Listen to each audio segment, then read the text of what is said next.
Welcome to day 13 of our one-year Bible reading plan. Today, we'll journey through Genesis 31, 32, and 33, where Jacob flees from Laban, wrestles with God, and reconciles with his brother Esau in a powerful display of humility and forgiveness. In Matthew 10 verses 1 to 23, we'll hear Jesus commission his disciples, giving them authority and instructions for spreading the good news. Let's dive into these impactful passages together. Genesis chapter 31. Jacob heard that Laban's sons were saying, "Jacob has taken everything our father owned and has gained all this wealth from what belonged to our father." And Jacob noticed that Laban's attitude toward him was not what it had been.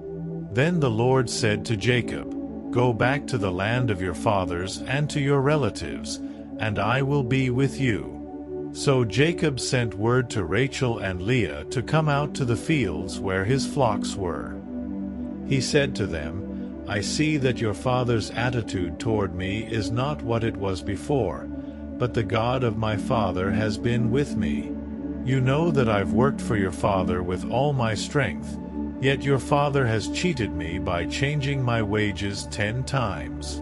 However, God has not allowed him to harm me. If he said, 'The speckled ones will be your wages,' then all the flocks gave birth to speckled young. And if he said, 'The streaked ones will be your wages,' then all the flocks bore streaked young. So God has taken away your father's livestock and has given them to me. In breeding season I once had a dream in which I looked up and saw that the male goats mating with the flock were streaked, speckled, or spotted. The angel of God said to me in the dream, 'Jacob.' I answered, 'Here I am.' And he said, 'Look up and see that all the male goats mating with the flock are streaked, speckled, or spotted, for I have seen all that Laban has been doing to you.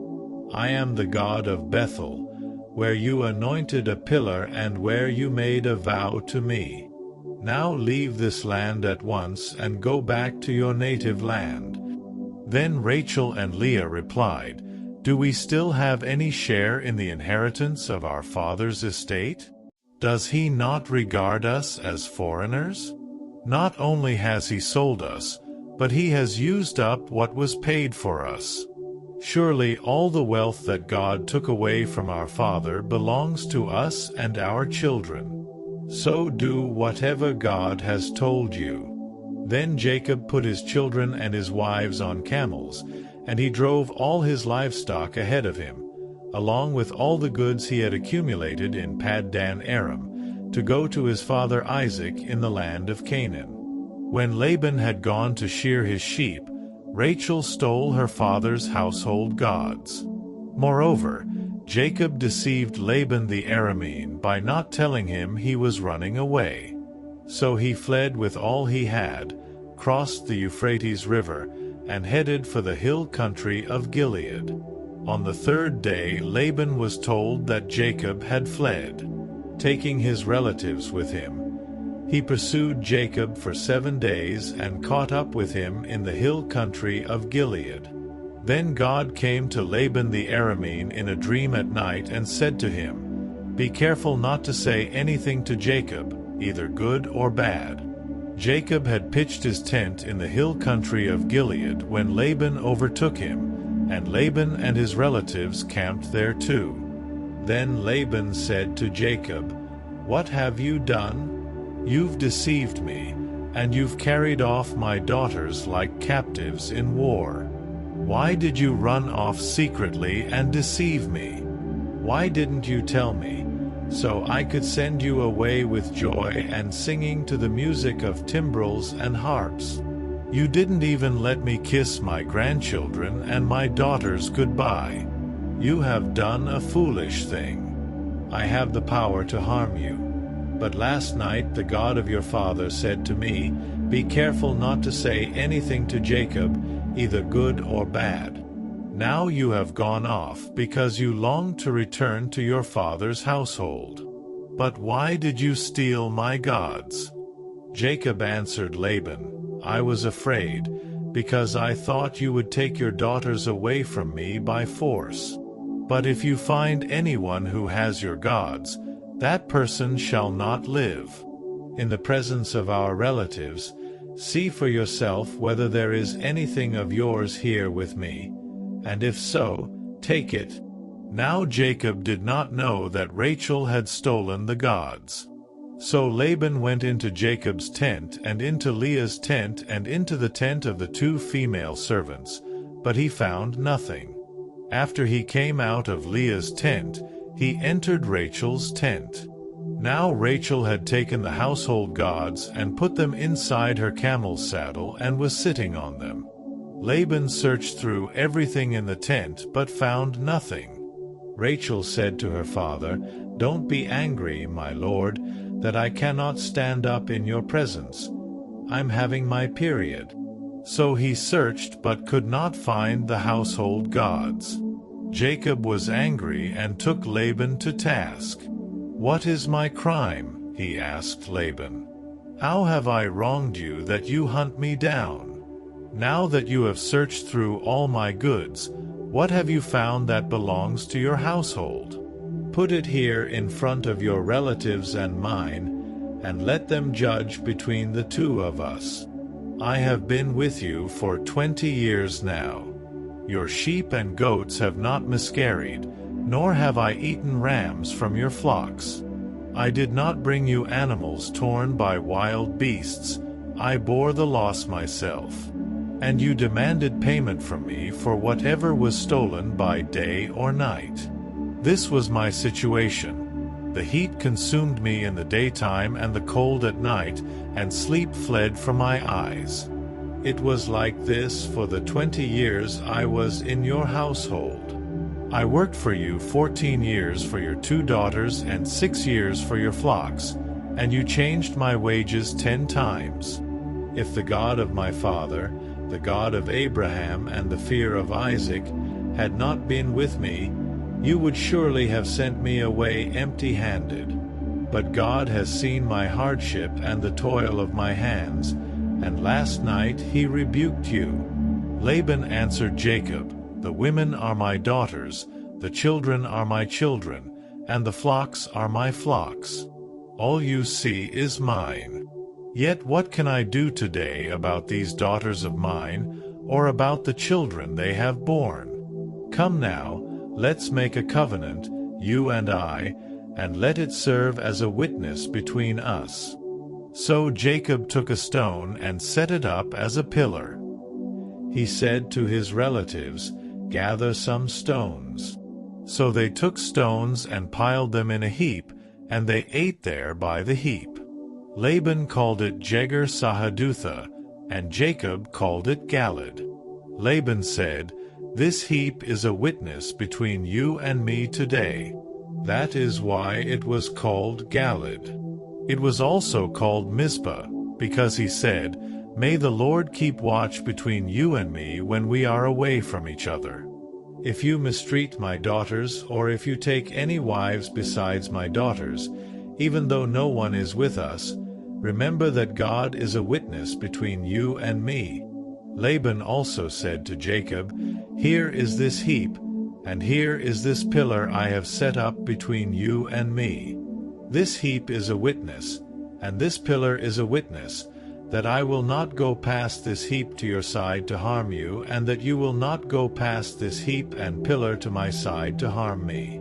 May the God of Abraham and the God of Nahor, the God of their father, judge between us. So Jacob took an oath in the name of the fear of his father Isaac. He offered a sacrifice there in the hill country and invited his relatives to a meal. After they had eaten, they spent the night there. Early the next morning Laban kissed his grandchildren and his daughters and blessed them. Then he left and returned home. Genesis chapter 32. Jacob also went on his way, and the angels of God met him. When Jacob saw them, he said, This is the camp of God. So he named that place Mahanaim. Jacob sent messengers ahead of him to his brother Esau in the land of Seir, the country of Edom. He instructed them, "This is what you are to say to my lord Esau. Your servant Jacob says, I have been staying with Laban and have remained there till now. I have cattle and donkeys, sheep and goats, male and female servants. Now I am sending this message to my lord, that I may find favor in your eyes." When the messengers returned to Jacob, they said, "We went to your brother Esau, and now he is coming to meet you, and 400 men are with him." In great fear and distress Jacob divided the people who were with him into 2 groups, and the flocks and herds and camels as well. He thought, if Esau comes and attacks one group, the group that is left may escape. Then Jacob prayed, "O God of my father Abraham, God of my father Isaac, Lord, you who said to me, 'Go back to your country and your relatives, and I will make you prosper,' I am unworthy of all the kindness and faithfulness you have shown your servant. I had only my staff when I crossed this Jordan, but now I have become 2 camps. Save me, I pray, from the hand of my brother Esau, for I am afraid he will come and attack me, and also the mothers with their children. But you have said, I will surely make you prosper and will make your descendants like the sand of the sea, which cannot be counted." He spent the night there, and from what he had with him he selected a gift for his brother Esau: 200 female goats and 20 male goats, 200 ewes and 20 rams, 30 female camels with their young, 40 cows and 10 bulls, and 20 female donkeys and 10 male donkeys. He put them in the care of his servants, each herd by itself, and said to his servants, "Go ahead of me, and keep some space between the herds." He instructed the one in the lead, "When my brother Esau meets you and asks, 'Who do you belong to, and where are you going, and who owns all these animals in front of you?' then you are to say, 'They belong to your servant Jacob. They are a gift sent to my lord Esau, and he is coming behind us." He also instructed the second, the third, and all the others who followed the herds, "You are to say the same thing to Esau when you meet him, and be sure to say, 'Your servant Jacob is coming behind us.' For he thought, 'I will pacify him with these gifts I am sending on ahead. Later, when I see him, perhaps he will receive me.' So Jacob's gifts went on ahead of him, but he himself spent the night in the camp. That night Jacob got up and took his 2 wives, his 2 female servants, and his 11 sons, and crossed the ford of the Jabbok. After he had sent them across the stream, he sent over all his possessions. So Jacob was left alone, and a man wrestled with him till daybreak. When the man saw that he could not overpower him, he touched the socket of Jacob's hip so that his hip was wrenched as he wrestled with the man. Then the man said, "Let me go, for it is daybreak." But Jacob replied, "I will not let you go unless you bless me." The man asked him, "What is your name?" "Jacob," he answered. Then the man said, "Your name will no longer be Jacob, but Israel, because you have struggled with God and with humans and have overcome." Jacob said, "Please tell me your name." But he replied, "Why do you ask my name?" Then he blessed him there. So Jacob called the place Peniel, saying, "It is because I saw God face to face, and yet my life was spared." The sun rose above him as he passed Peniel, and he was limping because of his hip. Therefore to this day the Israelites do not eat the tendon attached to the socket of the hip, because the socket of Jacob's hip was touched near the tendon. Genesis chapter 33. Jacob looked up, and there was Esau, coming with his 400 men. So he divided the children among Leah, Rachel, and the 2 female servants. He put the female servants and their children in front, Leah and her children next, and Rachel and Joseph in the rear. He himself went on ahead and bowed down to the ground 7 times as he approached his brother. But Esau ran to meet Jacob and embraced him. He threw his arms around his neck and kissed him, and they wept. Then Esau looked up and saw the women and children. "Who are these with you?" he asked. Jacob answered, "They are the children God has graciously given your servant." Then the female servants and their children approached and bowed down. Next, Leah and her children came and bowed down. Last of all came Joseph and Rachel, and they too bowed down. Esau asked, "What's the meaning of all these flocks and herds I met?" "To find favor in your eyes, my lord," he said. But Esau said, "I already have plenty, my brother. Keep what you have for yourself." "No, please," said Jacob. "If I have found favor in your eyes, accept this gift from me. For to see your face is like seeing the face of God, now that you have received me favorably. Please accept the present that was brought to you, for God has been gracious to me, and I have all I need." And because Jacob insisted, Esau accepted it. Then Esau said, "Let us be on our way. I'll accompany you." But Jacob said to him, "My Lord knows that the children are tender, and that I must care for the ewes and cows that are nursing their young. If they are driven hard just one day, all the animals will die. So let my Lord go on ahead of his servant, while I move along slowly at the pace of the flocks and herds before me and the pace of the children, until I come to my Lord in Seir." Esau said, "Then let me leave some of my men with you." "But why do that?" Jacob asked. "Just let me find favor in the eyes of my Lord." So that day Esau started on his way back to Seir. Jacob, however, went to Succoth, where he built a place for himself and made shelters for his livestock. That is why the place is called Succoth.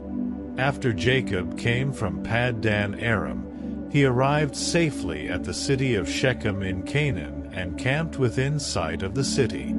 For 100 pieces of silver he bought from the sons of Hamor, the father of Shechem, the plot of ground where he pitched his tent.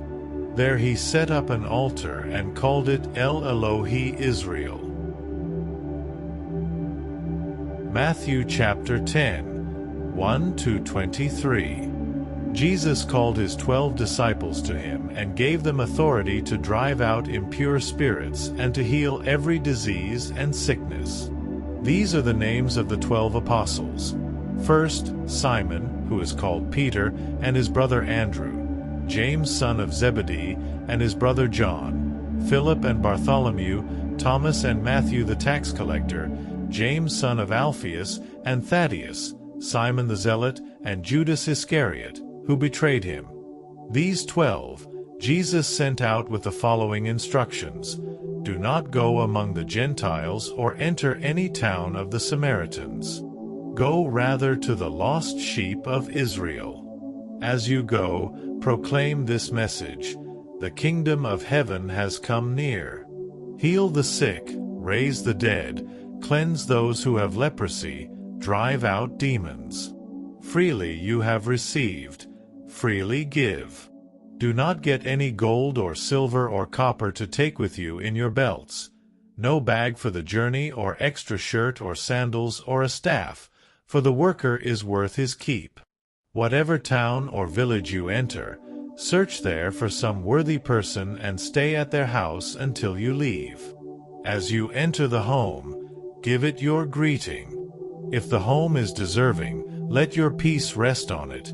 If it is not, let your peace return to you. If anyone will not welcome you or listen to your words, leave that home or town and shake the dust off your feet.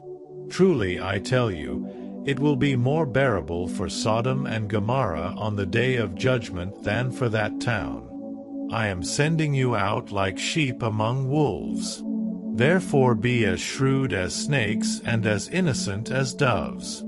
Be on your guard. You will be handed over to the local councils and be flogged in the synagogues.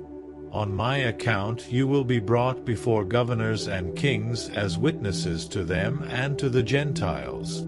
But when they arrest you, do not worry about what to say or how to say it. At that time you will be given what to say, for it will not be you speaking, but the Spirit of your Father speaking through you. Brother will betray brother to death, and a father his child. Children will rebel against their parents and have them put to death. You will be hated by everyone because of me, but the one who stands firm to the end will be saved. When you are persecuted in one place, flee to another. Truly, I tell you, you will not finish going through the towns of Israel before the Son of Man comes. Today's reading highlights God's presence in our struggles, the power of reconciliation, and the calling to share His message with courage and faith. What stood out to you in today's scripture?